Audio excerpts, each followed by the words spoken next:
So to wrap up this section, let's talk about a few tips and tricks to keep in mind when you are writing and self-editing your novel. Use longer sentences at the beginning of your paragraphs and a short sentence at the end.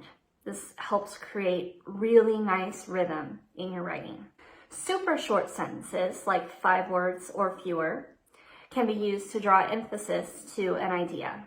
So use these for drama. You can even break up long paragraphs by a short 1-sentence paragraph, especially in high-stakes scenes. This is a really, really good tool to use, and I'm constantly finding myself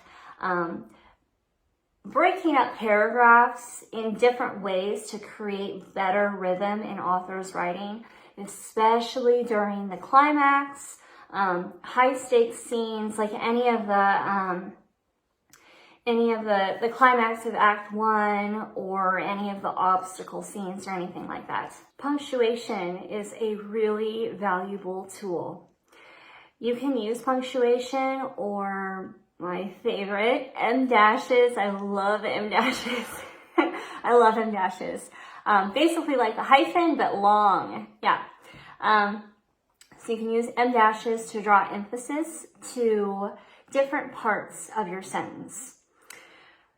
Personally, I like to offset the end of a particularly powerful or long sentence by adding an M dash. For example, Dana removed the cap from the pen, signed the contract, and handed it back to Tom without looking at him. Annoyed, he could tell. And the M dash is in there. It also creates a really nice look on your page. Instead of just this big jumble of text, you have very occasionally, you have M dashes, you have italics, you have long paragraphs and 1-sentence paragraphs and medium length paragraphs.